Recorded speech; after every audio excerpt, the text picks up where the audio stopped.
I'd like to call this regular meeting of the Board of Commissioners to order. Today's date is December 19th, 2016. Maddie, would you please call the roll? Commissioner Engel. Here. Commissioner Frisch. Here.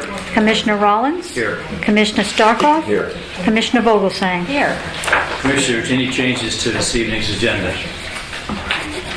Hearing none, we'll move forward to the next item, which is public request. Those who wish to address the commission with items of their concern, please come to the podium and state your name and address for the record, and the floor is now open.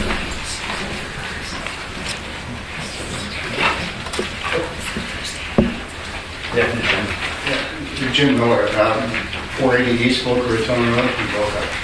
And just a few quick words. I am ending my term as president of Friends Limbo at the end of the year here. And I want to personally thank all of the support we've gotten from the commissioners over the last 3 years, personally and on behalf of the Board of Trustees. And I want to thank Commissioner Rollins for being at our year-end event and sharing with us some of the thoughts that we have looking forward. And I'm looking forward to even better things for Limbo as we proceed ahead. People, you know, Michelle Peel is going to be becoming president on January 1st, and I know all of us will be having him continue to work with the commission. So again, thank you. Thank you for Boardwalk that opened, and it was a good party for that one too. Thanks, Jim. Well done this year.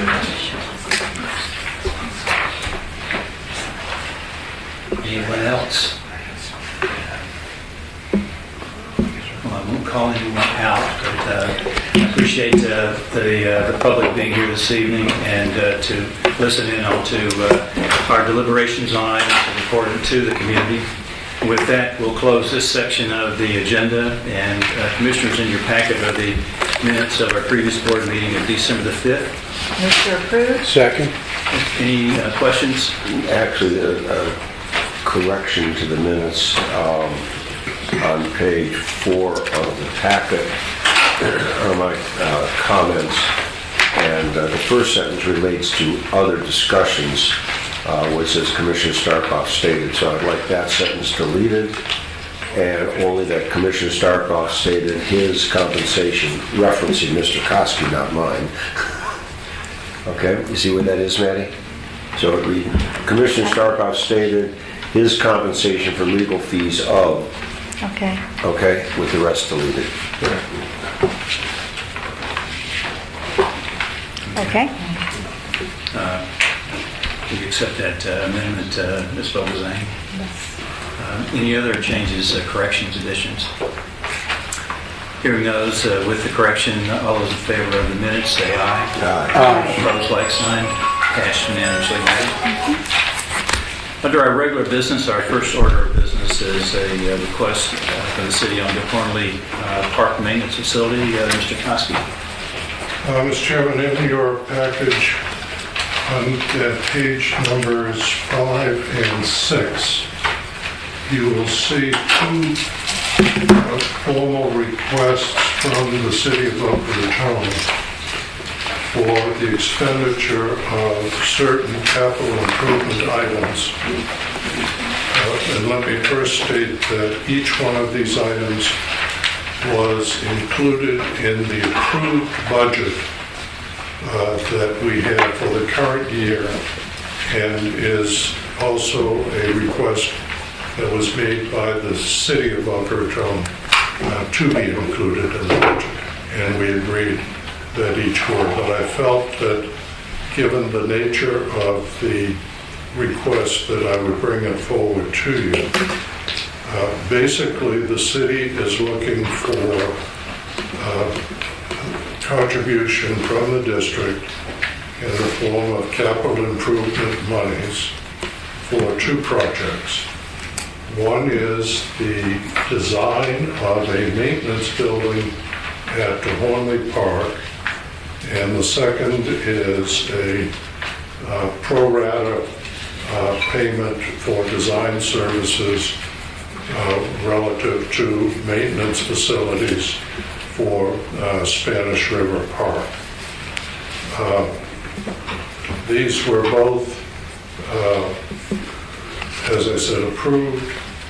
The description of the projects is contained on the forms on page 5 and 6, and I just would like to seek the Commission's approval for the expenditure of these funds.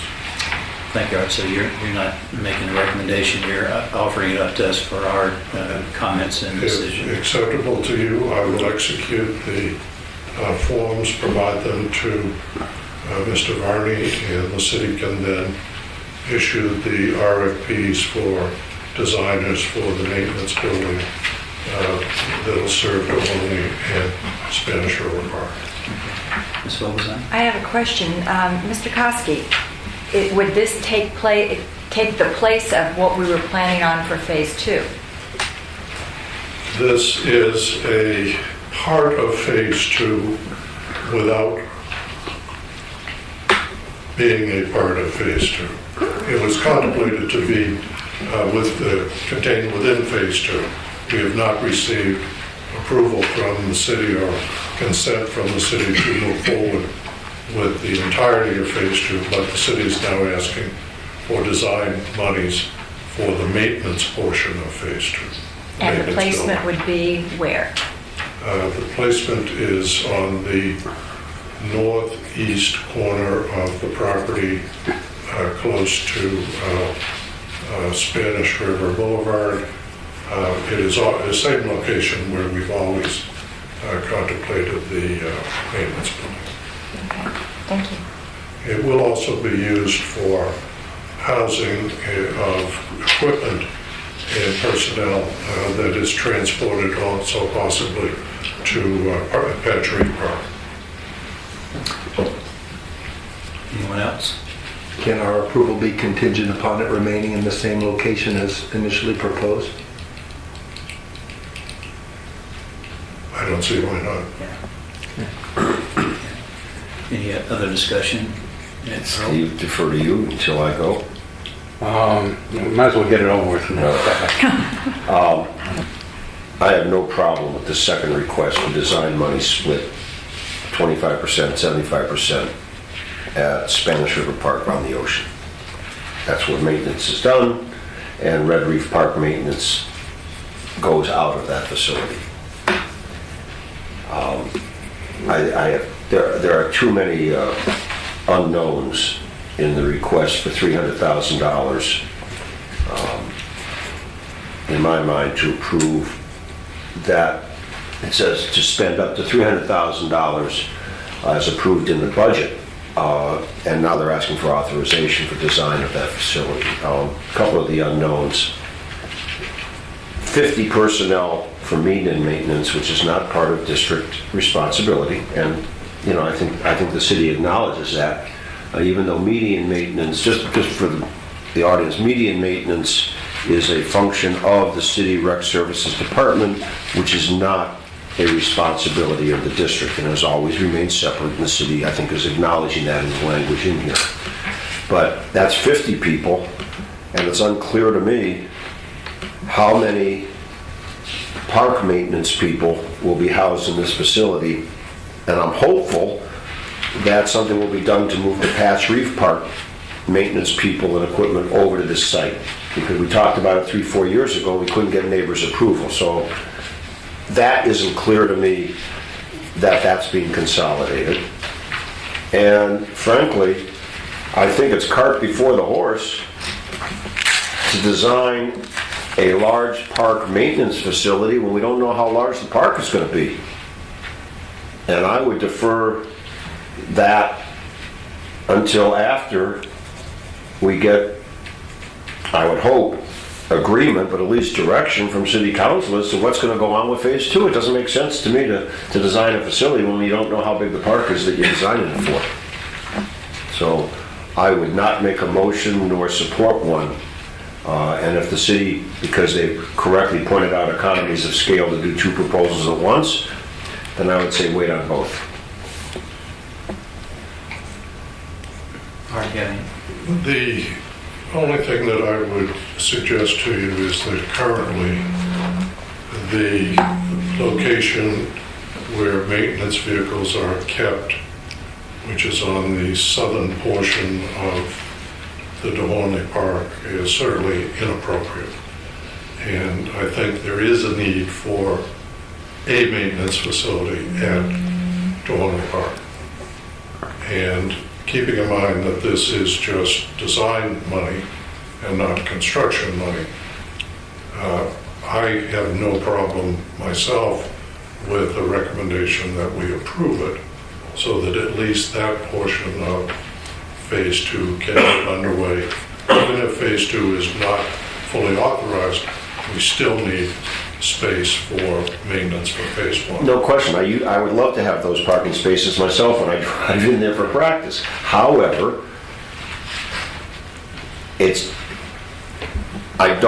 I'm purposely holding back, not to be difficult with the city. I'm hopeful that the city will give us approval on Phase 2. I just think that it's bad sense to authorize the expenditure of dollars until you know what it is that you're designing, for fear that those dollars could be spent on the wrong design and then we have to spend them in some fashion again. See, Maybe we should go back to the city and ask them for some kind of firm answer on the Hornley. And, maybe defer this to the first meeting next year, contingent on that answer. Earl brings up a good point. But you also bring up a good point. We need a place to house that equipment. Okay?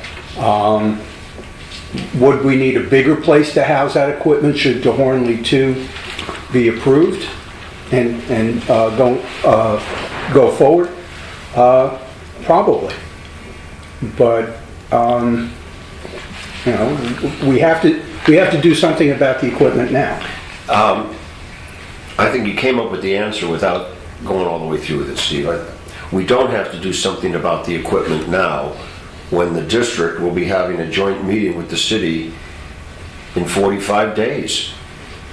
So why don't we just wait? My suggestion is, although I won't be here, that the district just wait 45 days, get direction from the city, and then you'll know what to do. Yeah, I would rather have this done before we go to that meeting.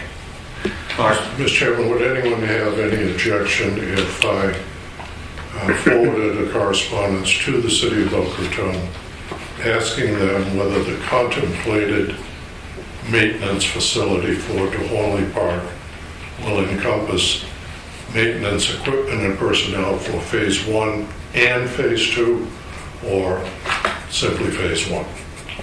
And also, would you include Pat's Reef Park in there? Because I believe... That is going to be part of Okay. it. Wouldn't that not be in how the RFP is written? That you would design a facility for A, B, or A and B? Oh, certainly. And the question is whether you would be paying $300,000, $150,000 of which would be for something in the future, or if it's simply Phase 1, Correct. Should the design fee be $150,000? Okay, and then the second part of that, if we look in here, why I brought up the location, because one of the things in the proposal is talking about building a bridge, equipment bridge over the canal. Right. So I'm concerned as to what that cost might wind up being, and the concern of whether that would then take away land. And we could very much find out that that's a prohibitive cost, and the spot we think we want it may not then be available, and that may change all of the plans for Phase 2. So, Well, that's always been in the master plan, to have it in that location Yeah. for the bridge. But I certainly could request of the city more details as to what the size of it is and what it is intended Yeah. to Commissioners, handle. is that a satisfactory way to Yeah, proceed? I mean, that's the reason we have this procedure, is to raise these questions now rather than later. I think that's fine. But, Art, if you'll... do we want to take them in? Do we want to approve the Spanish River one now? Well, they wanted to do them That's a both at the same separate time for some request. economies of scale. Yeah. Okay. Yeah. What'd you say, Earl? I think they mentioned that in their proposal, they say for economies of scale, they want to do them both at the same time in some fashion. So I would... It will only take a week or so Yeah, to send a letter and get... Okay. And we won't have to worry about it. Well, I think if that's satisfactory, then Art, we'll proceed to manage it in that fashion, and Yes. we'll deal with that at our first meeting in January. The next item is a discussion of the Ocean Breeze Golf Course property. Mr. Chairman, this could have easily come under the director's reports, but I just wanted everyone to be aware of what the status is. As you know, on the 3rd of December, I received an email from George Brown asking for a reply to approximately 6 questions. I would like the board to understand that I have undertaken some action with regard to that in the way of inquiry so that a response can be prepared. Mr. Brown has indicated that although the email says that the City Council would like to consider it at their first meeting in January, it appears that that will not be the case, that most likely will be the second meeting, which I believe is the 23rd and 24th of January. I have had conversations with Mr. Brown concerning zoning of the property and some various other factors. I have had conversation with outside legal counsel experienced in eminent domain, especially involving golf courses, and we are continuing that dialogue. I have had conversations with Mr. Timberlake, and Mr. Timberlake is preparing a 5-year projection for us to determine what our capabilities are with regard to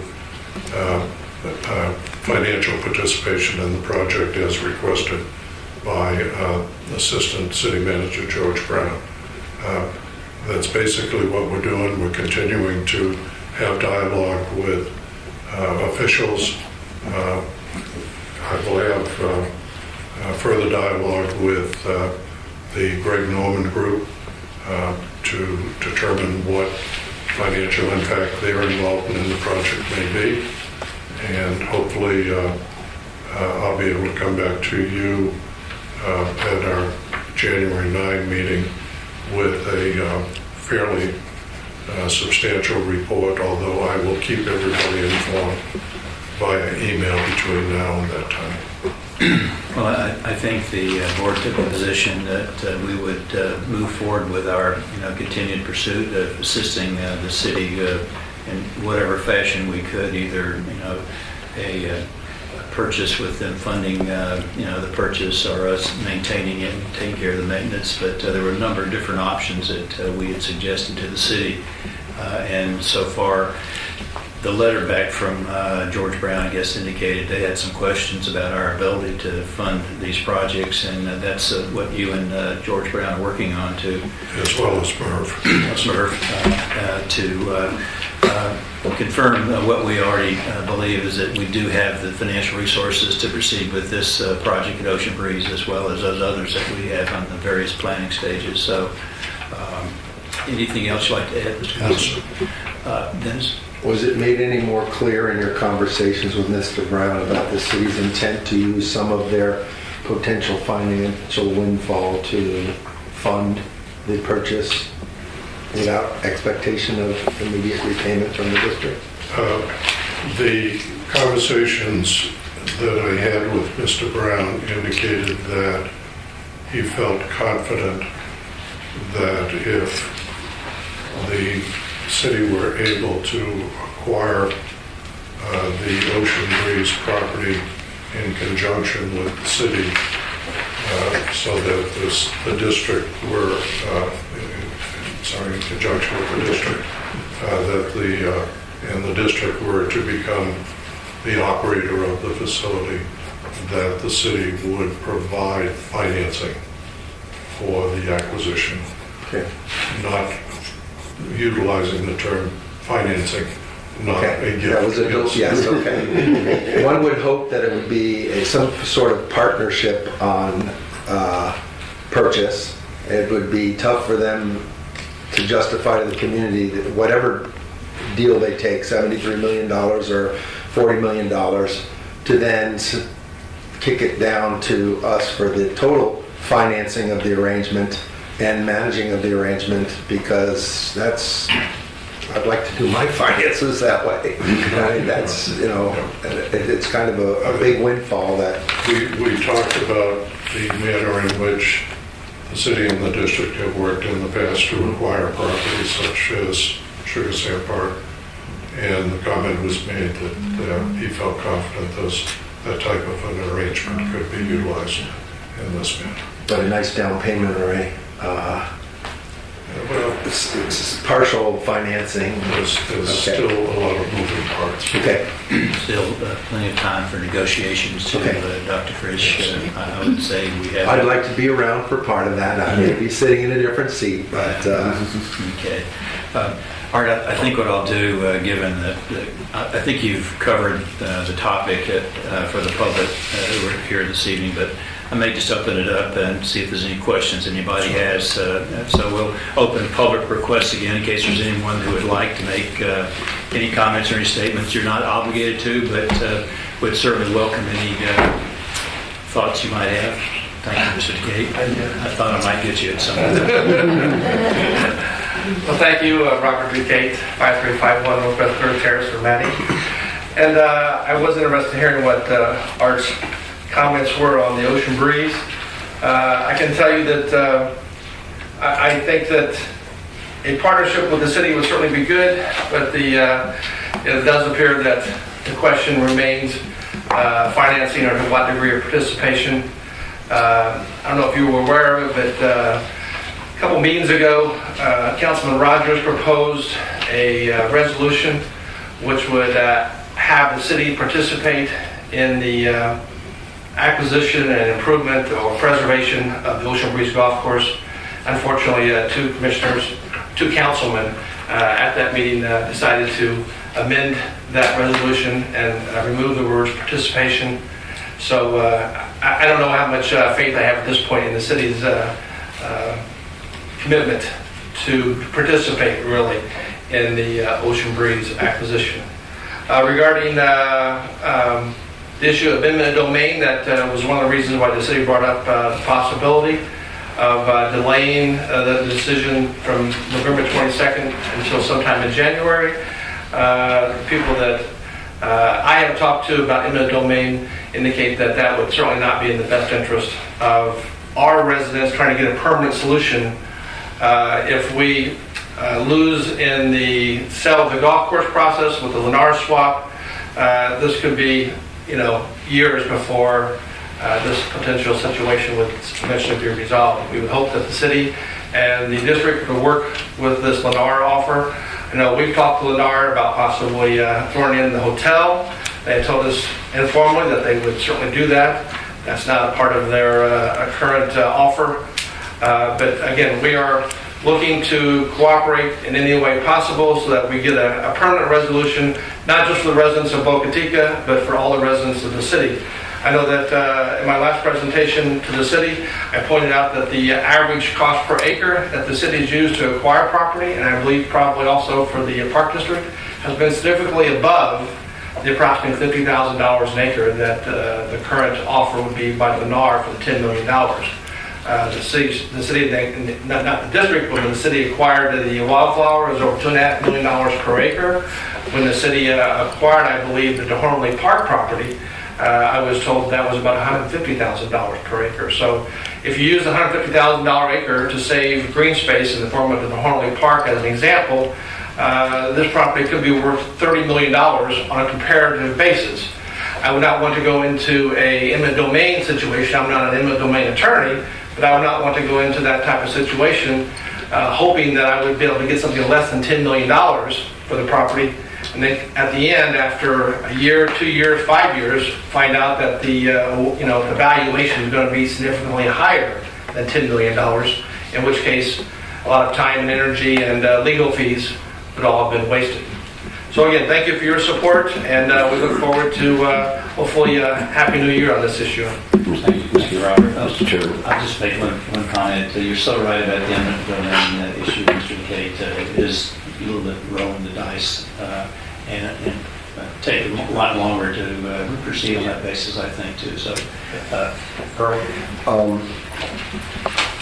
I saw several people make eloquent presentations to the city council during public requests on this topic that have joined us today, but there was a point, and I'm really turning to Mr. Koski on this. For those that missed it, there was a representative or two representatives from GL Homes, and they spoke about, I think, $71 million with $1 million deposit and then a $3 million further deposit, but then there's not a closing. And Mr. Duquesne, that's why you reminded me of this, made the point that it's not a $71 million guaranteed offer, it's a $4 million guaranteed offer, and Lennar has some figure in there. Is the $71 million a firm guaranteed offer of we'll give you the money? I think it's a little premature to answer that question. I understand that there have been a series of new questions propounded to the three proposers. I'm not privy to the information they're requesting. That may very well clarify some of your questions, and I think it would be, I'm just not, Okay. I don't possess the familiarity with the details. Fair of enough. what But I didn't want to, you already stated your position, and I just wanted to get it clarified so that we and the public really know what is for sure and how much is an if come maybe. Well, I think there will be a time when that becomes available to the public, and it will be very clear what the issues are. Okay. Thank you. Thank you, Robert. Anyone else? Just wonder if I can speak on a general subject and not this subject, because I was late. Let me get through this, Mr. Okay. Petalino, I'll get back to you. Anyone else on this subject? Craig, Aaron, either one of you want to make any comments? Okay, all right. Hearing none, Mr. Petalino, I'll let you have the prerogative at this point to address the commission. Just give your name and address to.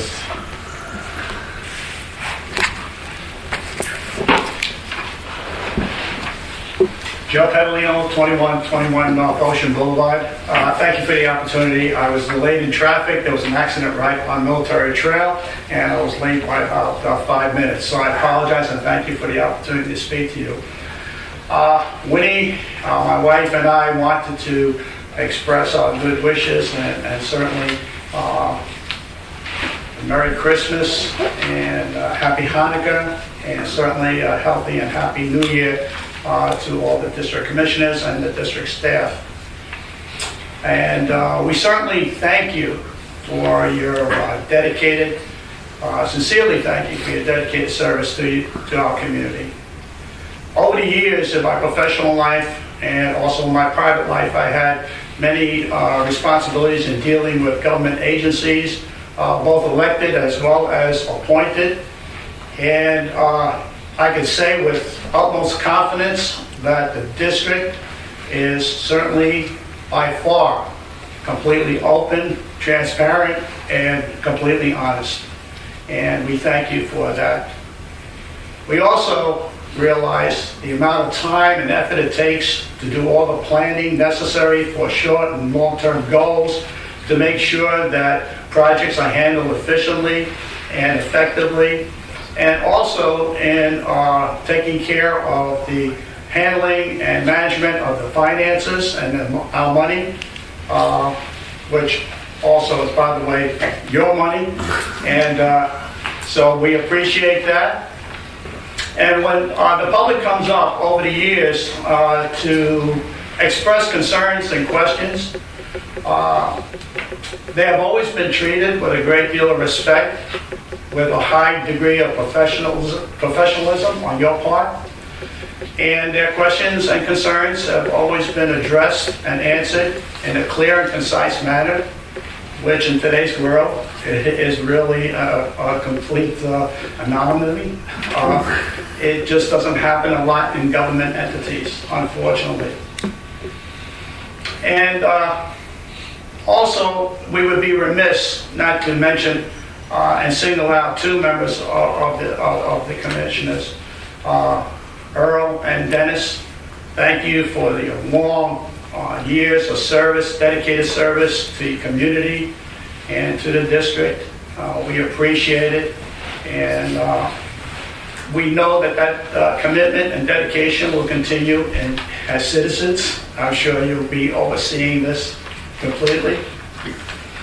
And our last wish and concern is, and actually an expectation, is that the district will continue their long tradition of maintaining integrity, honesty, and dealing with all issues, and always doing what's best for the entire community of the greater Boca Raton district. Thank you very much for your service, and we wish you certainly a happy and prosperous new year. Thank you, John. Thank you very much.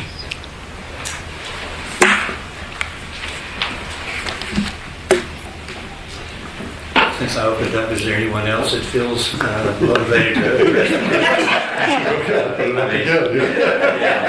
And Mr. Petalino would be hard to follow, but we'll have many more accolades.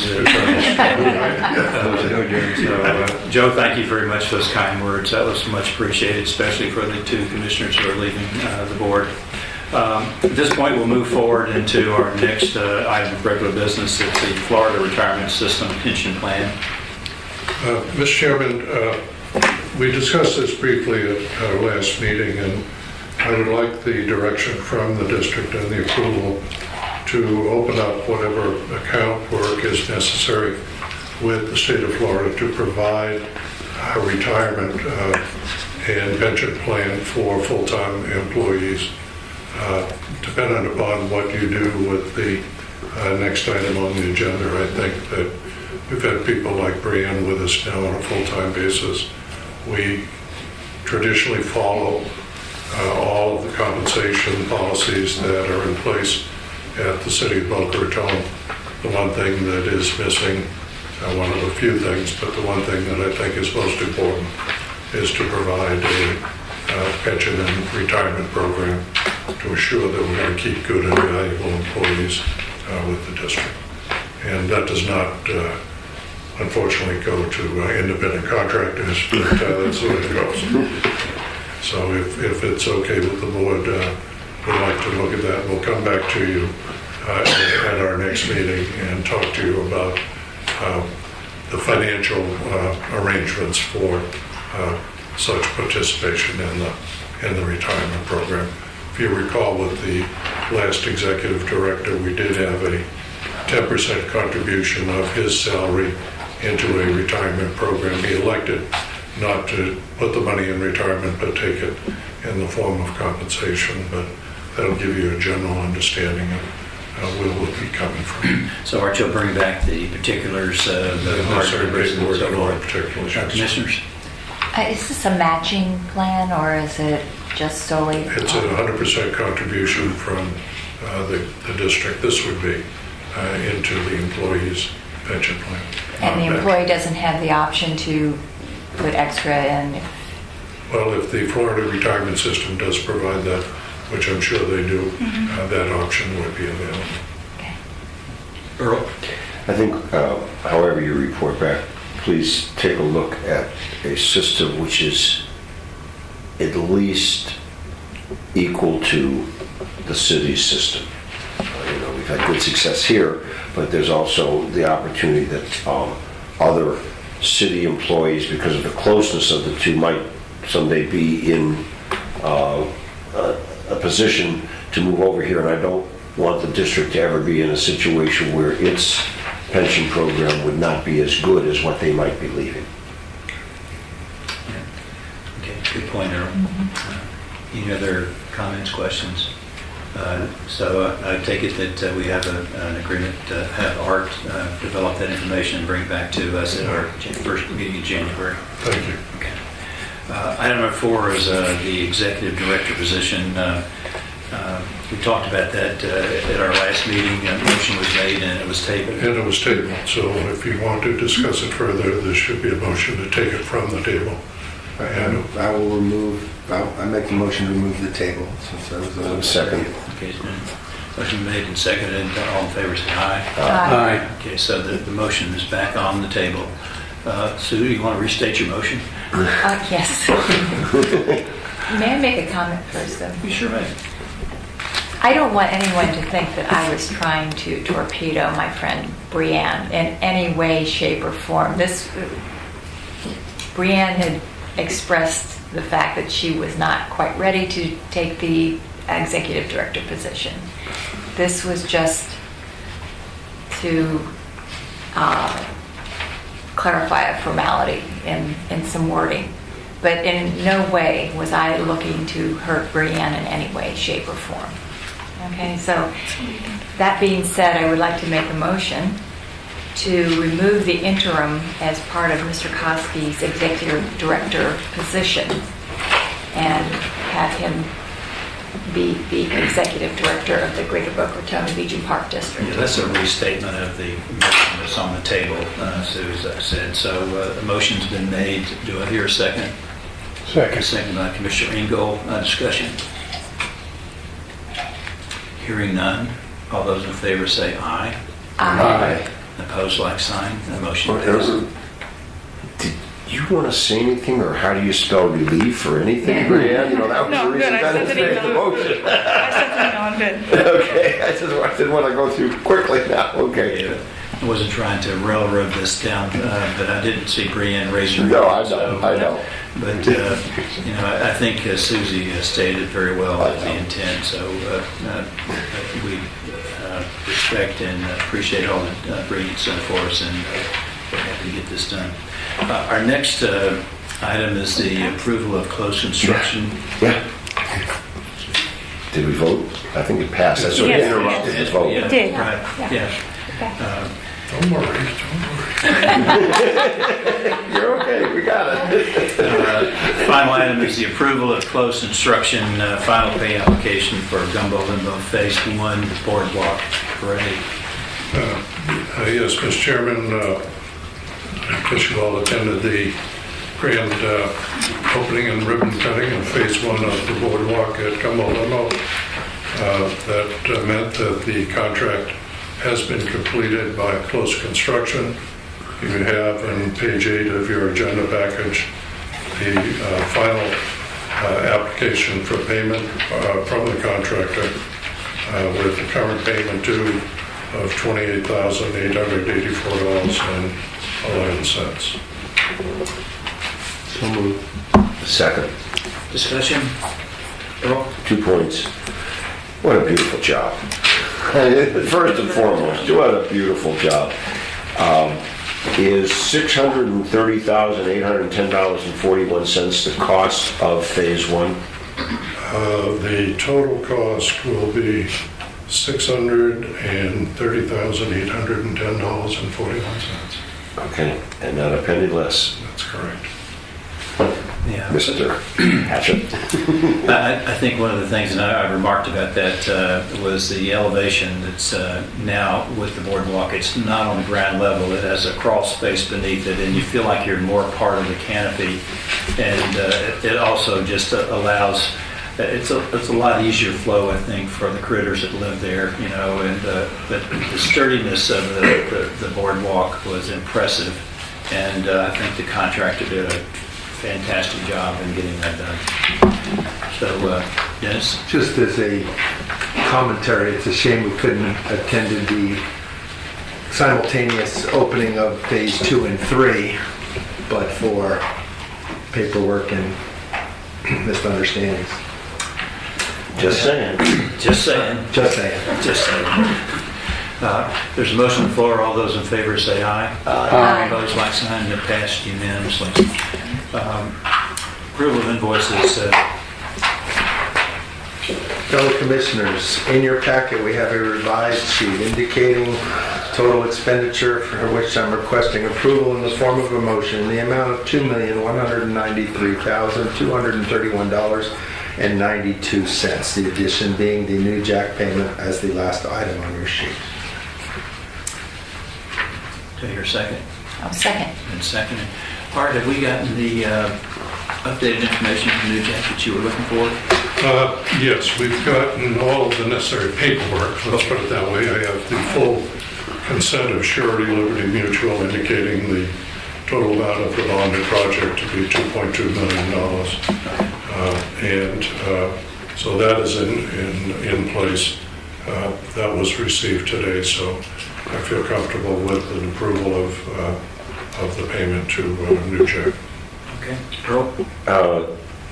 This pay application sort of ties into your updated schedule and what's going on over there at the science playground.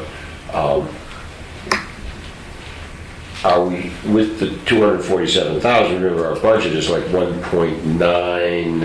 It's going to be over that now, yes. Okay. But it was, we knew there was going to be some additionals on top of that as well. I conservatively think that when we bid this job initially, we had two bidders. They were in the $1.8 to $1.9 million range. We decided to break down the job into phases, and we rejected the initial bid. Upon the breakdown and re-awarding the contract to the then lowest bidder for phase one, we encountered a various number of necessary changes due to unforeseen conditions. We've been through that before with the quality and of the structural components of the project. There's no doubt in my mind that had we awarded the job in the beginning, that those extras would have been uncovered by the then low contractor, which could have very well run that project considerably higher than the original bid. I think we're probably, although the number is going up because of these change orders, the manner in which we phased this contract, I think, saved this district almost $500,000. I asked that, because, first of all, I want to sort of bring that out, but it also relates to the discussions that are coming up with the golf course and the answers to the city's questions regarding financing and phase two. We've just got to know fewer moving parts and where the district's funds are being requested to be committed, because there are always, and for good reason, I can't think of one major project we've done, whether it was for the safety concerns here or the same sort of structural problem that you had at the boardwalk, or the city made some wonderful requests when we had a $9-point-something million bid for the athletic facilities for better landscaping and better infrastructure and better piping. We just need to know as much as we can going in so that we've got the funds available when these additional matters come up, because they always will come up. They always do come up. They did come up on the boardwalk. They came up on the science playground. It's very difficult when you're renovating or attempting to renovate to exactly determine construction costs via an estimating procedure. Much easier to determine what the cost is if you're building it from the ground up. But I feel confident that we are getting extreme value for our dollars over here at the science playground. Yeah, to your point, Earl, I don't think anybody sitting around this table or in the audience that will join us Sitting around this table. will take this matter lightly, because it's just exactly what you said. When it's a new project, I mean, we had some things that were undiscovered at the time we started phase one that ran the cost up. So I think we'll be very prudent, as we always have, and just as diligent in the future as we have done in the past with that. So rest assured, we'll be good stewards of the funds of the district in the future, and careful of how they're allocated. Jill, we move into, Vote. What? I call the question. Oh, call, okay. All those in favor say aye. Aye. Opposed, like sign, passed unanimously. We're on the executive director's report. Sorry, Dennis, got carried away there. Art, your continued report on the science playground opening. Well, again, I'm not going to be calling this the science playground. It's a science facility, okay? It is far from a playground, but we had out today our engineers, two of them, meeting with the contractor. Brienne was in attendance. We unfortunately have uncovered 3 other posts, vertical posts, that which appeared rotted, such to the effect that it caused some question about the structural integrity of the columns. The engineer contemplated trying to create a system of fastening new material to the existing old material that's in the ground. I told him earlier this afternoon that that would not be acceptable. We're not going to build an entirely new structure and have it be on top of 3 poles that were in existence. So we asked him to back away from his thought of designing a connection, good system to bad, and replace it with entirely new posts.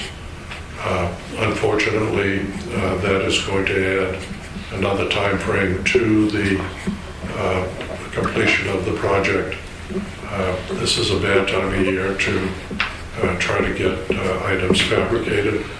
A lot of manufacturing facilities are shut down between now and the end of the year.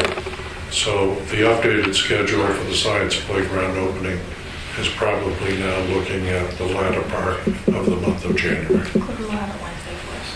We'll have it in writing on Wednesday, according to Brian, but verbally According to the contractor. verbally it's been stated that be the latter part of January. Art, how did that happen? Sometimes when you get over there with moving a lot of dirt around, and you all of a sudden move some dirt, and now you take a look at something that had been subsurface, and you see that it is rotted and not capable of supporting the structure above it.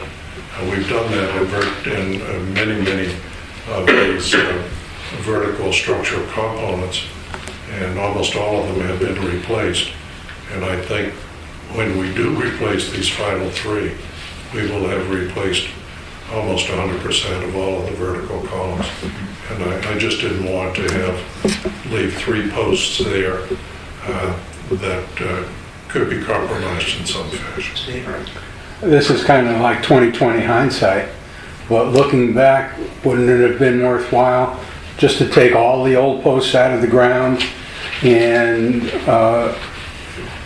not have, it's kind of like catch can. It would have been an acceptable construction means and methods if you were simply going to tear the whole thing down and start again.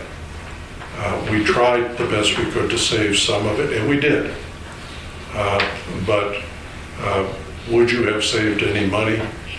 Probably not. Would you have saved some time? Possibly. And that was my concern at the time. Any that we've saved have been inspected. Are there any, you said nearly 100%. My concern is, are there any posts that have not been inspected? I have told the contractor, the engineer, and now Mr. Fisher, that I, and unfortunately for the public, I'm not concerned that the project is late. I know it affects the perception of the public, but I want absolutely certain that this project is safe. Mm-hmm. and we are going to have. And that's why I brought it up. Are there any posts, for example, that have not been subterraneanly inspected? These are what I would anticipate to be the last items that we've uncovered, that we will uncover. Okay. That would be necessary to. Because I know that's your concern. I wonder- It's too valuable a piece of property, and it's too important to the users of this facility. And we must assure that at all times it is a safe and sound structure. Okay. Satisfied, Earl? Yeah, Okay. I do have another question on another matter for the executive director, but Does it relate to what we're discussing now, or? we'll wait. All right, let's get through the Yeah, agenda. Swim and Racket Center is the next item. On Wednesday, I will receive from the designer the handoff of the construction documents at 100%. So at that particular time, we will do two things, and we'll do it concurrently. One, we will prepare the set of front-end documents and technical specifications to prepare the property for bid and to prepare the project for potential submission to the city of Boca Raton for permitting. At the same time, we have tonight in your invoices approved $703 for a fee to the city of Boca Raton to begin the public works review process of the plans. So we're starting the review now of the final completed drawings. We will have them in our possession on Wednesday. We should have specifications ready to go sometime in mid-January. We should be able to bid the job sometime in February or March, but I will give you one caveat, and that is that we are going to be discussing on Wednesday phasing of this particular project, so there is minimal impact to the users of the facility during the heavy part of the season. So it may very well be that we'll begin maybe the 1st of June, or we'll do maybe the maintenance building in phase one and phase the other parts later in the summer. Thanks, Art. Any questions regarding that? I do have. Yes, Sue. I mean, how busy, when I look at the numbers on our invoice sheet and see, the rentals of the trailers, how busy is the pool going to be in order for us to get that started? At least the pool. The pool, it was a very unique structure in that all of the pool equipment and the electrical services were all joined together with the building itself.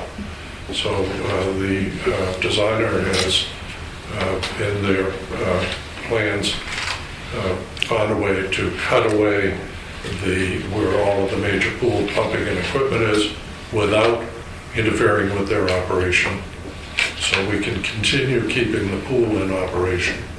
The difficulty is going to be to make sure that the public is not in any area of endangerment with construction work going on. So that's what I'm concerned about. We're trying to not stop the use of the tennis facilities or stop the use of the pool.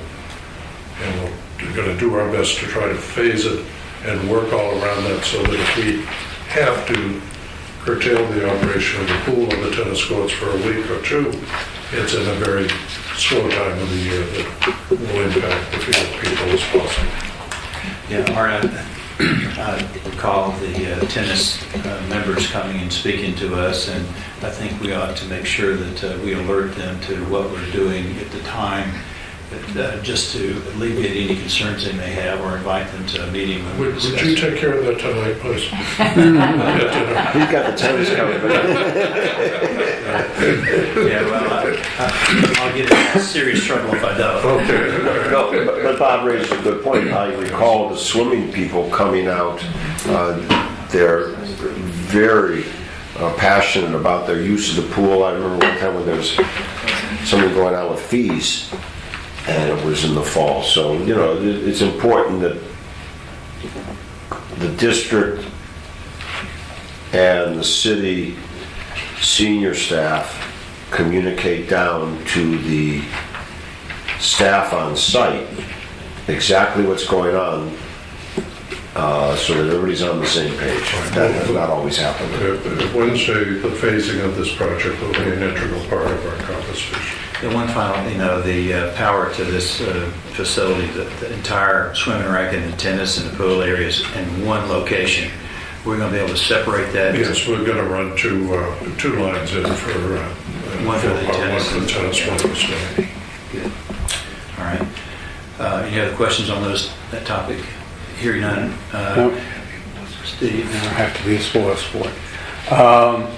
What are we looking at in terms of completion date, roughly? I know you can't give me anything even close to exact, but assuming a June 1st start. Assuming a June 1st start, you're probably looking at a good 12 months to do this project. Thank you. Yeah, I have a future agenda item dealing with your question, Steve. I'll get into that. If nothing else, then we'll move into District Council's report. And Art, Earl, if you want to answer. Yeah, I do have a question. We are about 45 days out from the January 30 scheduled joint meeting with City Council.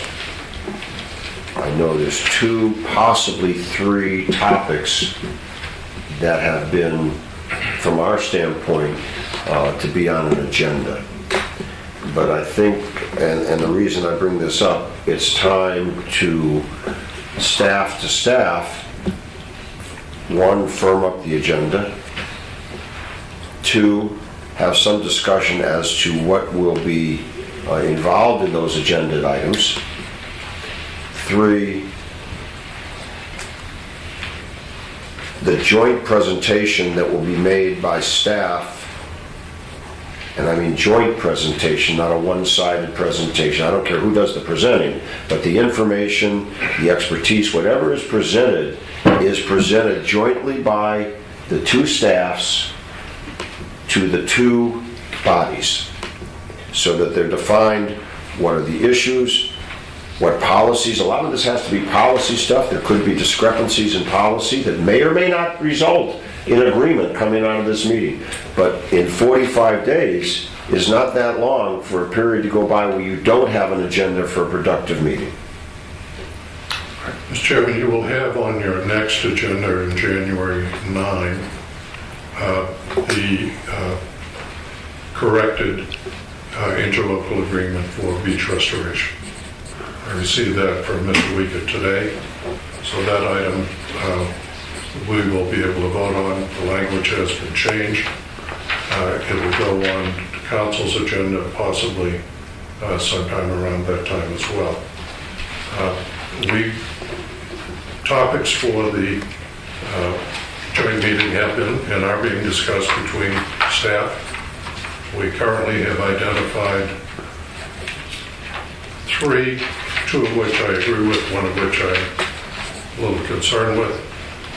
The 2 items that will be discussed, at least as far as staff is concerned right now, will be 1, annexation, and what will be responsibilities of people who live in areas that are annexed into the city be with regard to payment of recreational facilities in the community. The second item will be the discussion of a definition of a non-resident. And that is something that staff agrees needs to be done in order that we be able to reach a uniform fee schedule for both city and district facilities, so that there's one uniform fee schedule. But critical to reaching that agreement is coming up with a definition of a non-resident. Is there, go back to that word, a nexus that a person or business has, which even though they are not within the geographical limits of the district, still have enough of a nexus to the community that they should be considered a resident and not a non-resident. So those are the two issues that we know will be out there for discussion. Those will be critical in reaching final understanding of the master interlocal agreement, which appears to be moving along between staff with the exception of those two items. The third item, which I'm a little bit dismayed that the city would request be on that agenda, is the issue of phase 2.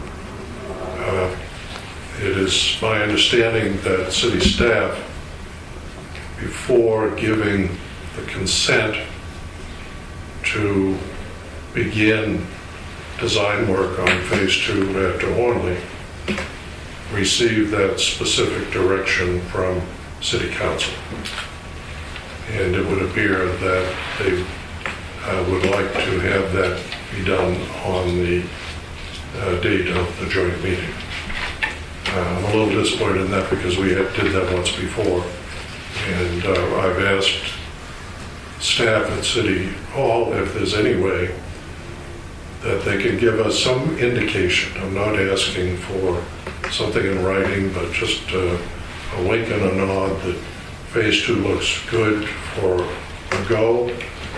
That's important to us so that we come up with a schedule of what we're going to be doing in the current year, and also what impact it will have on our budget for purposes of evaluating our role in Ocean Breeze. So that's where we are, and we have been conducting those discussions. Mr. Stern. Since I, at least from this side of the table, get my last chance, in spite of concise, Joe. Nice of you to say so. One, just for the record, I asked Mr. Koski, I'm surprised that it came up. I thought that with all the discussion we had before this, a lot of this was going to be resolved. Curious for the facts, I had mentioned at an earlier meeting that we sat through a 5-hour meeting, and I asked Mr. Koski to retrieve the minutes of those meetings, of that meeting. January 24, 2012. Earl Starkoff, Chair of the District, addressed City Council regarding the park on Spanish River Boulevard. He requested that Council allow the district at their expense to immediately develop 4 more fields adjacent to the park to accommodate the volume of sports teams in the city. 2012. Couldn't be much more coincidental with 2017, last week of January. Now, it would seem to me that I can understand staff may, I'm not sure why staff needs direction, but I can understand that they may want direction from City Council. That's not a problem. What I don't understand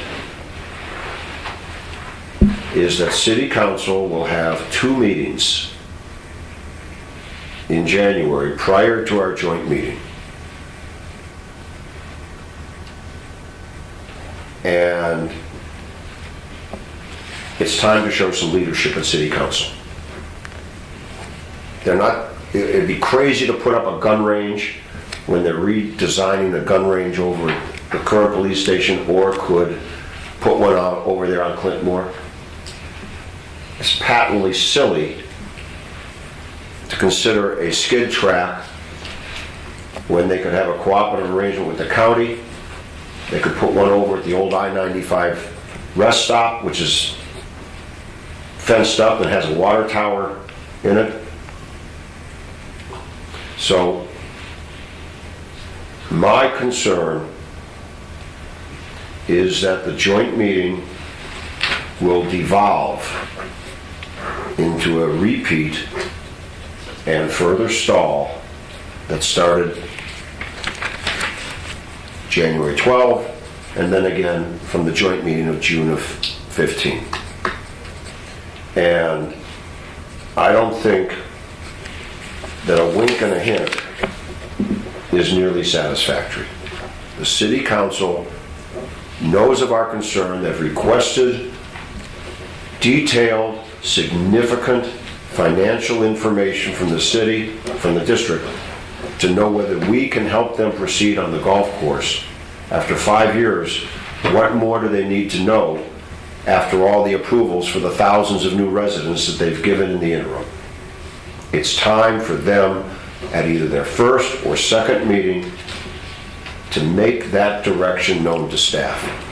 And in whatever, my suggestion is, in whatever means possible, the district make it clear that we need and must know that answer in order to give an educated answer to the questions raised by City Council for the golf course. This has nothing to do, we've got a perfectly good agenda. There are other items. Those two items, annexation and non-resident, have to be resolved. Have to be resolved if the district and the city hope to have a master and a local by the second joint meeting in April. But the golf course project cannot be decided until the city shows the leadership to just finally make a decision. Yes or no, so the district knows how to budget its funds and answer whatever Mr. Timberlake is coming up with, Mr. Koski.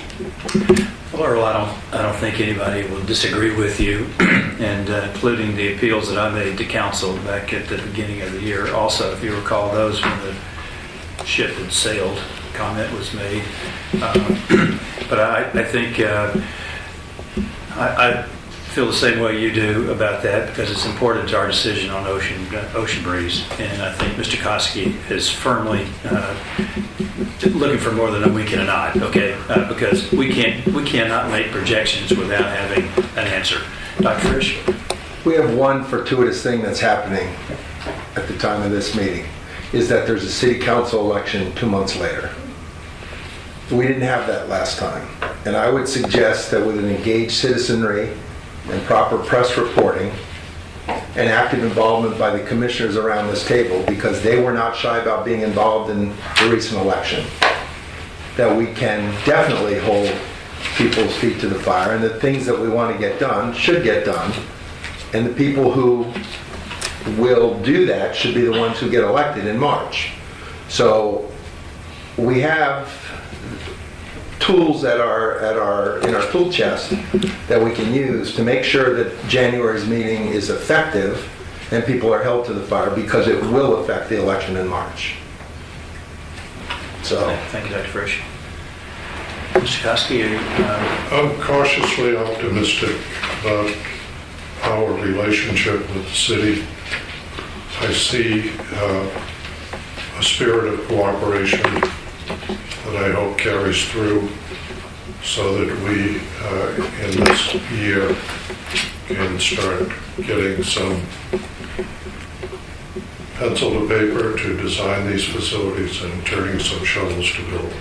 And in spite of my tone just now, my frustration is with city staff.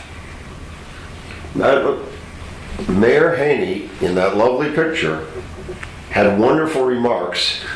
Erin and I were standing right next to each other. She looked at the two of us and had wonderful remarks about how the relationship can be close between the city and the district. So I think it's the responsibility of staff to make it clear to the city council that they need that direction and to please give it to them. Not to be argumentative, which we've had those moments privately, yes.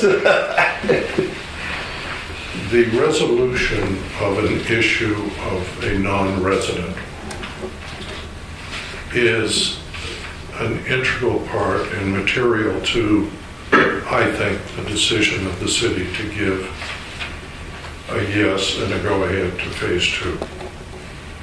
There has been, and I have heard it, and I think we all have heard it, that we're building facilities for non-residents. Well, the fact is we're not. And if we can further define the term non-resident, it will become abundantly clear that these 4 fields are more than needed. They are essential to continue to provide the recreational facilities in the community. And I'm not being argumentative because I agree that we are building them for residents, and I would suggest two things with whatever staff presentation is made, so the city council and the district and the public at that meeting. There's a lot of work done relative to fee discrepancies, but also which fees added up to some money and which fees were de minimis. And I believe those facts should be presented numerically. And I think that there has to be numerical presentation of the number of new residents that are or will be coming to the city, let alone the district, based on the approvals not only downtown, but also out in the Park of Commerce, and soon to be on the 800 acres along Spanish River Boulevard. Whether that approval is the old density or the new density, I can't keep track of that. But we're dealing with thousands of new residents,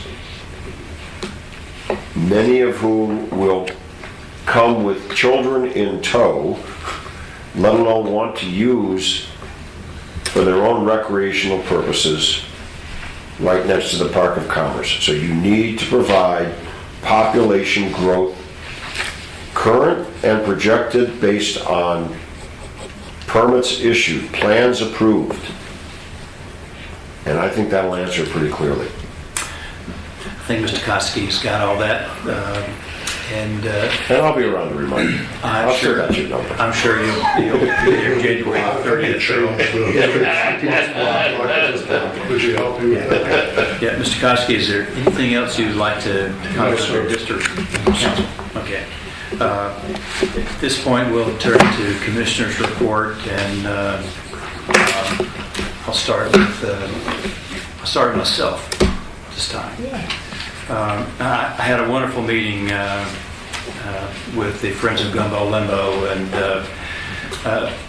shared our mutual visions for our financial interests in one another. And I'm impressed with the director that the city hired, who shows so much enthusiasm, and I think that works very well with the Friends of Gumbo Limbo, that we're going to have it's exciting to see somebody excited about their job as she is, and she very much is. And I'm looking forward to watching her develop and turn the Gumbo Limbo and the Friends into a real strong organization. I will get to some future agenda items later, and I'll have some final comments as we go around the table. And I'll start with Sue. Just one, since I see Mr. Zimmer is here, have we done any inspections on the other parks like Patch Reef for safety measures in the recent months? In the recent months, I'm not sure that we have. Not for 2 years. 2 years. Is it time? It is time.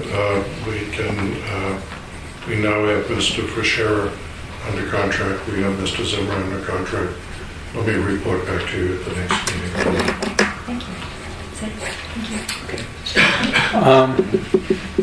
you. Just one thing. It was brought to my attention that there's some faulty barbecue equipment, and you and I had this conversation earlier, at Patch Reef in the pavilion.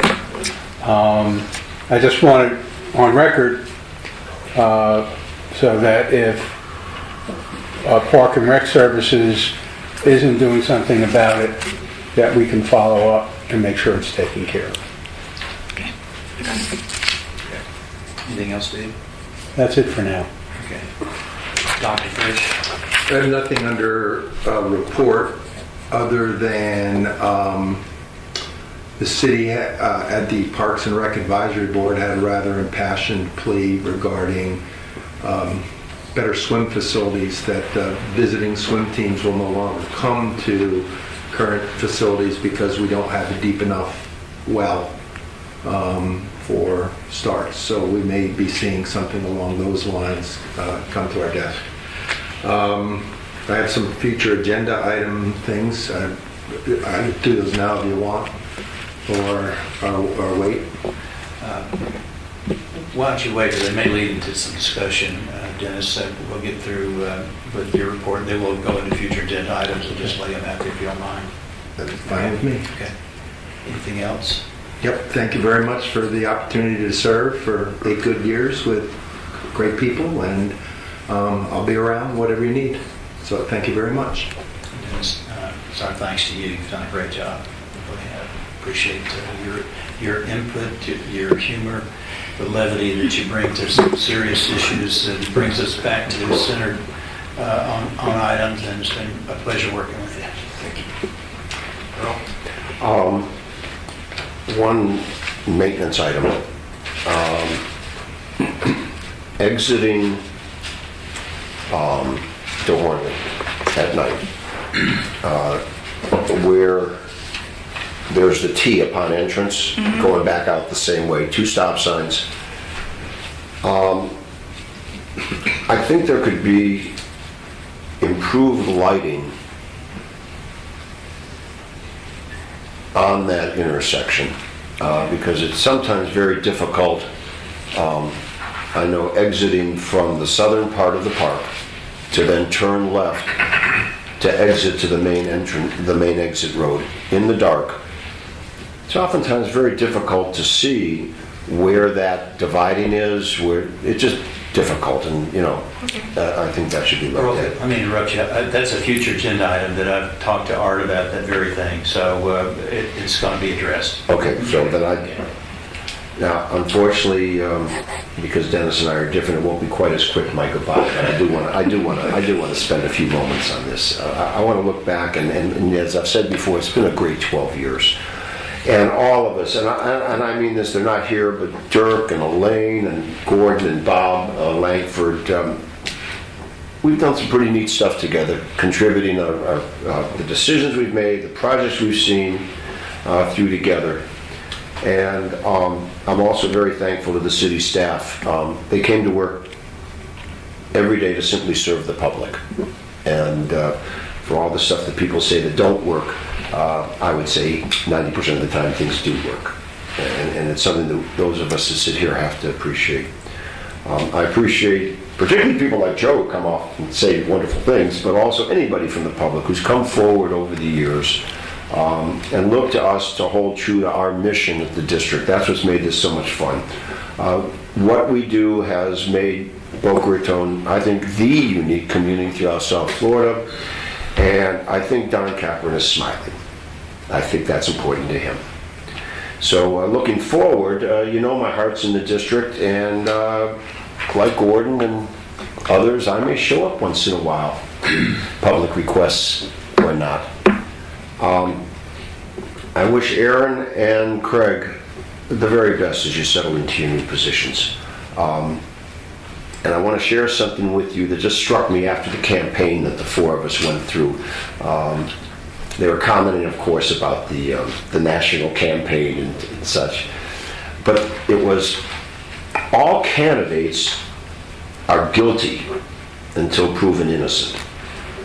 And all newly elected officials are innocent until proven guilty. So the thousands of the voters and the residents who give you their millions of dollars, they're going to judge you by your actions and your votes. And I know both of you got into this because you feel strongly about what you're doing. But I want to throw out 2 cautions. And I think the public is going to play a particular issue to a couple of issues that come out related to the district-city relationship. And some of it's going to come up on that annexation. What's the definition of these are policy issues, and it's okay to say no. You're not always going to agree on everything. We're an independent district. But the first one is annexation, and that, as it turns out, is on the agenda. And all 4 of us agreed that the district residents should not have to financially support new residents of the city. And going forward, I think what has to be looked at is what concrete steps will the city take to demonstrate to city and district residents that we're both aligned. And a motion of intent doesn't cut it. It's going to take concrete steps of how the city will communicate our alignment. For example, support of enabling legislation, warning that the millage rate will go up, or whatever are the concrete steps so that those who might consider annexation to the city really understand it, so that the district and the city show their alignment first. I think that's going to be really important.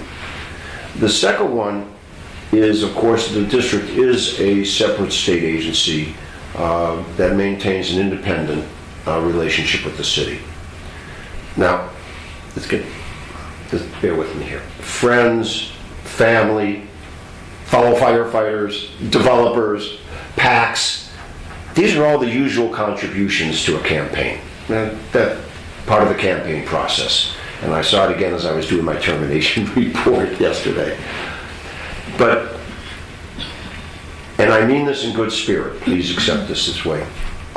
You both received $1,000 or more in contributions from the city of Boca Raton's state-paid registered lobbyist, the Weiss and Handler Law Firm. And that lobbyist reports directly to the city manager. That's way beyond the norm. And I'm not telling you that you shouldn't have accepted them or anything like that. But it's raised a lot of eyebrows in the city, and it's going to add pressure on you folks for how you vote as you work toward this closer relationship with the city. So just please be very sensitive that people are concerned that the city's lobbyist encouraged your campaign financially. The best advice I can give you, whether you accept it or not, is that you owe nothing to your contributors other than a thank you note. We all get those contributions from varying interests, and let's all of us hope that they contributed us for who we are and not how we might vote, regardless of what they think they paid for.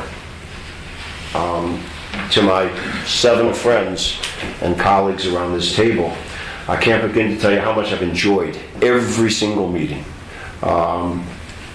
The openness, the honesty that everybody brings to the mission of this district is a very rare chemistry. I've only been on a few boards in 40 years that had it, and it's a joy. And I really thank you for all of that and the achievement that we were able to do together. It was wonderful. So now, and there is a now, in the final act as a commissioner, I bequeath these following governing traits. To Craig, my squeakiness on finance. To Aaron, my passion for parks. To Steve, my long-windedness. To Susie, my outreach for all constituencies. And to Bob, my infallible good judgment with some help from Mark. And so with that, happy holidays to all, and to all a good night. It's hard to follow. Dennis, ready for your motion? Yeah, no, I just, you mentioned some of the things that we've done, and, I kept a copy of a letter that you sent to your friends and supporters because it covered quite well some of the things that we've accomplished in the last 10 to 12 years. I'm just going to paraphrase some of this. We've opened the largest park in our history, the athletic complex at Countess de Harmony. We've pushed back against private development of Ocean Strand on our barrier island, kept that from being developed. Added carousel to the Sugar Sand Park, improved the Meisner Dog Park, and embarked on installing brighter, environmentally friendly lighting for greater safety of all of our parks, and still have a few more lighting issues to accomplish, Earl. We've also completed, or in the process of, a historic 10-year, $28 million agreement with the city for our entire beachfront, not just the part where we had previously paid. the district will now share in 50% of the local cost for all beach renourishment, including dredging the inlet. This month, at this time, we'll be rededicating in January our science playground. And for those of you who haven't seen it, you'll understand why Art keeps calling it. You will understand. It's not a playground. It's a beautiful instrument where kids of all abilities will be able to exercise and explore a beautiful size project that's twice the size of the original footprint. My wife drove her by there a moment before we came to the meeting, and it's just like it was impressive structure to see, and it's going to be something that will be around for a long time and will be quite a benchmark for Boca's recreational facilities. We're set to break ground on a new community center at the Swim and Racket Club with greatly improved tennis and swimming facilities. We're looking at a second field house at Sugar Sand Park. Master planning is in place and will be one of the things we'll talk about at our next meeting for Patch Reef. And of course, with our Voice to Green Space, we're looking at a wonderful downtown park at Palmetto Park Road and the Intercoastal, and the possibility of acquiring Ocean Breeze Golf Course. We've worked diligently and made our voice heard loud and clear as to what we think should happen with that space.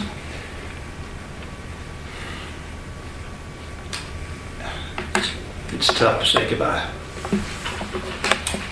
So, God bless you and thank you for your service. You're very welcome.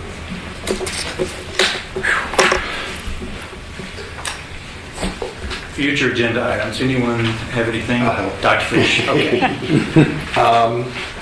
Just as one of the things I'd like to see us do is get a more active involvement with the Red Reef Phase 2 and 3 and possibly the observation tower, because with the things that we've improved, some of which you just read, and the beach renourishment money and the possible golf course money, I mean, a new observation tower is looking at at least $1 million project down there. So I think we should be definitely active with the city and have a working relationship, and not here's the design, let's pay for it relationship, so that we can watch our budget. I also, and Earl just touched on it, and then you just touched on it a minute, I think it's time that we definitely revisit our enabling legislation, specifically for how annexation is handled. I know Craig brought up and it's for debate, but in his campaign he brought up about term limits, and that would have to have some discussion, and that would be changed by enabling legislation. And also, which we should even be looking at our election process of whether it really is necessary to have runoffs in a position like this. You know, we had our congressional candidates determined out of pools of 5. And I don't know whether the money that was spent and the time that was spent was necessary. And that's not sour grapes. That's just going through it. It was a lot of work for a community position. So I'd like to see us work harder on our enabling legislation as a future agenda item in our relationship with the city and Red Reef and the boardwalks and observation tower. Dennis, I've made a note, and I'll do my best to follow through with that. I think the relationship of us just writing the check on a project like that is not a satisfactory way for me to go about developing next phases of Red Reef Park. So I think we need to have some active engagement in that process, so that we have engineered projects after we've got them started and have saved a lot of money in the process, and I think we can bring that same type of skill set to the city and make sure that we do get the best bang for our buck. Anybody else with any future agenda items, Steve? Yeah, this is kind of more in the future than just this year. But one of the things I'd like to see us engage with is a plan for the development of Ocean Strand. We have a lot on our plates now with swim and racket club, with possibility of DeHornley Phase 2, a second field house here, etc. But you can let a property lie fallow for only so long. And I'm not looking for development as in, let's put a beach club there or anything like that. I'm not looking to change what this commission has worked so hard to maintain. I'm looking for a plan to maintain what we have in terms of green space, in terms of beachfront. But my feeling is the longer we let that lie unattended, the greater the chance that somebody's going to come in and say, well, listen, I have this great plan for Ocean Strand. And What kind of great plan are you talking about? well, that's exactly it. Well, here's the thing, is I don't want to disagree or start an argument, but I think the first objective, we went through charrettes on this to see what would fit in there, and somebody came up with a tropical garden that probably just wasn't sustainable.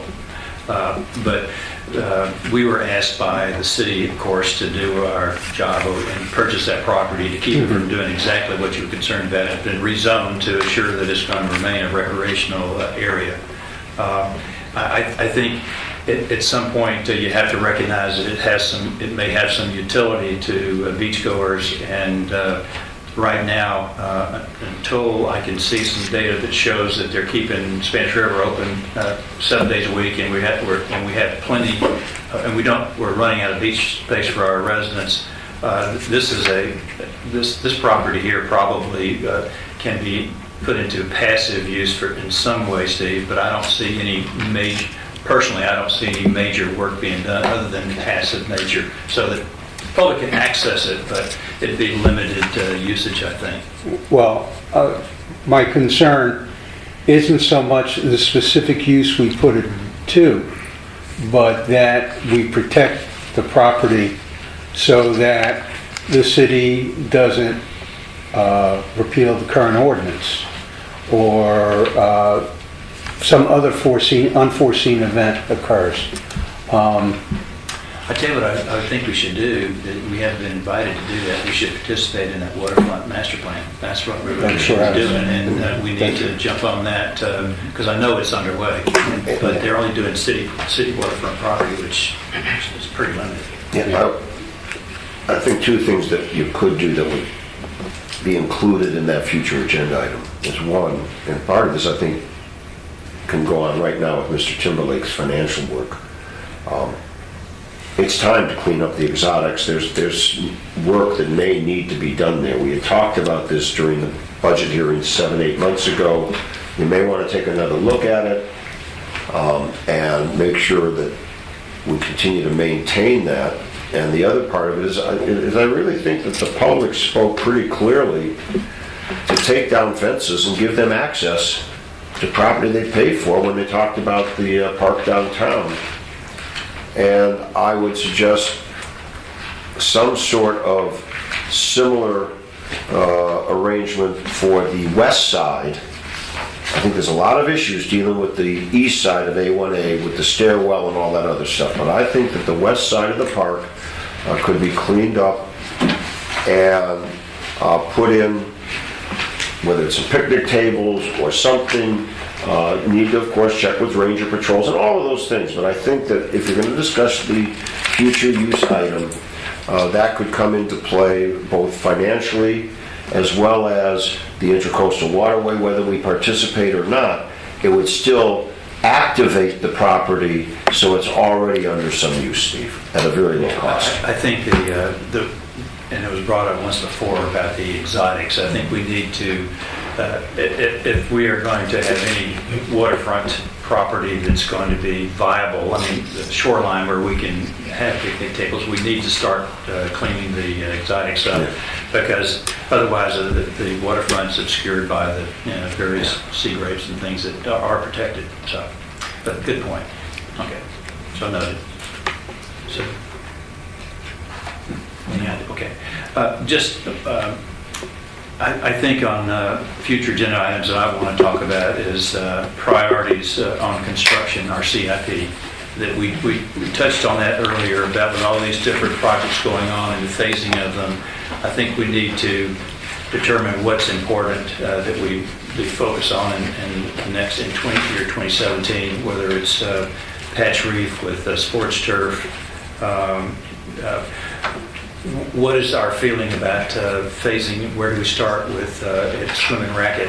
I think we need to take a look at, and we'll know this after we get the report from Art and Merv on our financial ability to think that in case we have to defer anything, we need to say what would we defer first if that were to be the case.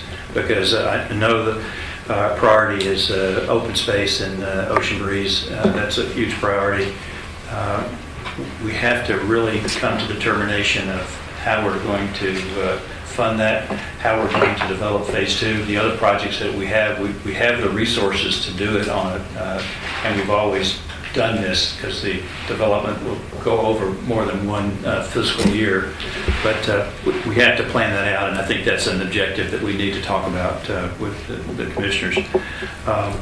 Art, the one thing I would ask you to follow up with the lighting issue, I had noted that also, that it is at that intersection, a pretty dangerous intersection, and the right-of-way is not clearly indicated.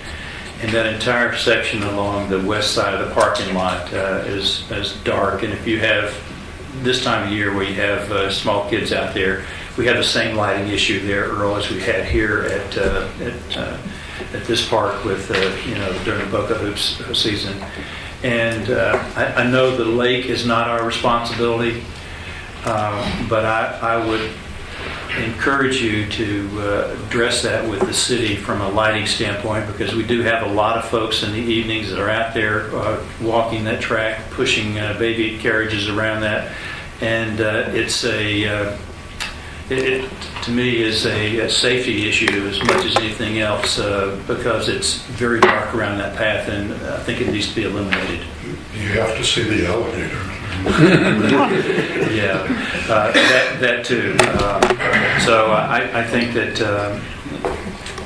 the beach renourishment agreement should be on our next meeting. It's been received, and it's in appropriate form. It'll be on our next agenda. So, and I'd like to have the priorities on construction, our CIP plan, and talk about that in more detail, Yes. especially with patch reef, what we're doing with patch reef, and whether it's going to be the sports turf, as we've talked about, or remain grass. I think we need to come to a consensus on that issue as soon as possible.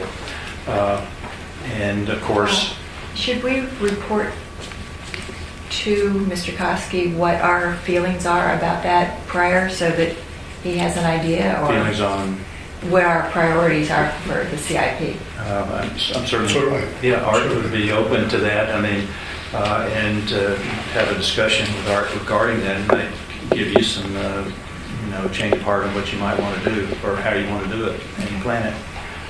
But certainly, I have nothing else on my future agenda items. Craig?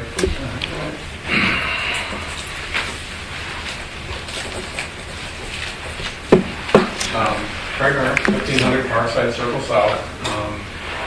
Dennis is right. I want to go back to his comment. One thing that I was, harping on was term limits, but the other one was really open parks. And if anything kind of is most, troubling was the fact that Sugar Sand has taken so long, and even to Gumbo Limbo. And I realize there are reasons and logic in how it is, but from a kid's standpoint or anyone else's standpoint, it's very hard to justify it being closed for such a long time, or understanding it in the delays. So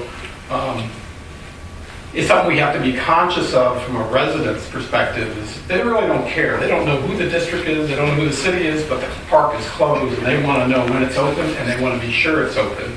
So then it kind of comes back to our communication. So kind of going forward, there's two parts to this. One is, I think we should think about that level of communication, even though we know the park is, potentially going to open in January. If it's delayed again to February, it just doesn't look good. You know, we have to have firm dates and kind of work towards them. And that is kind of holding people accountable.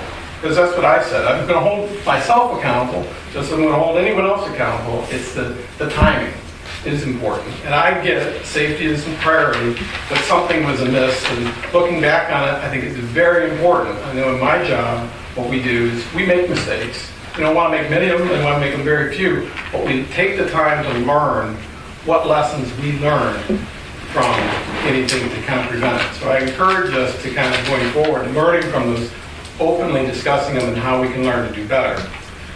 So communication is one part for our future agenda, just making sure we've got a good plan and that we don't, I think there's opportunity for improvement. The second part, going back to the city and working with the city, one thing I would think that is an opportunity for us, and maybe it's there, but I haven't seen it, is kind of a comprehensive vision of where are we going as a city, and that's the opportunity for this joint meeting. And somehow either adding it to it, but either getting some kind of study done to say, there's short-term, long-term things. The short-term things, no problem. You know, fix the lighting, open up a passive nature of the ocean stream. Those are short-term things.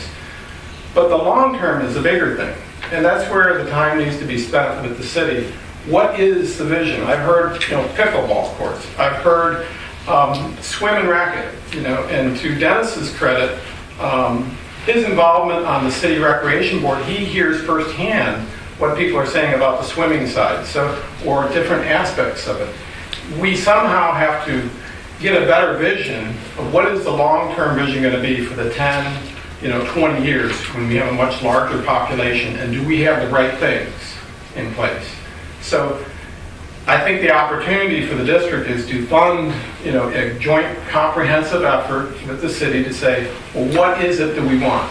Do we want to have more soccer fields? Do we want to have more baseball fields? What do we want? And what do we need? And not just look at the district or the city, but it's also the schools. Because obviously you partner with the schools. Boca Hoops is a phenomenal program. The success of Boca Raton is terrific. We've got so many things because of what you've done here and what the city has done. But it's where we go in the future and kind of move off the little things. The wildflower to me is a distraction, a 7-year distraction. It's a very small piece of property. There's so much time spent on it. The district shouldn't be doing that, neither should the city. We got to focus more long-term and get out of some of the weeds and say, what is that vision? And go forward with it. So there's an opportunity in January, and granted, it's an election cycle, but the real opportunity comes when we come to that long-range planning meeting with the city.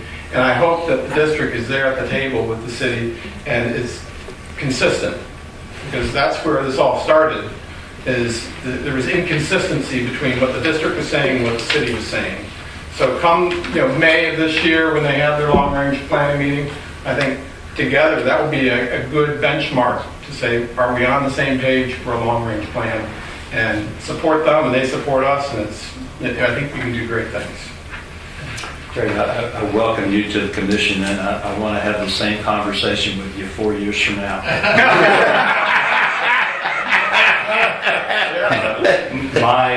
My sole reason for running for office for the first time, and I'm not a political person, but I felt the need to be engaged and help push things along further.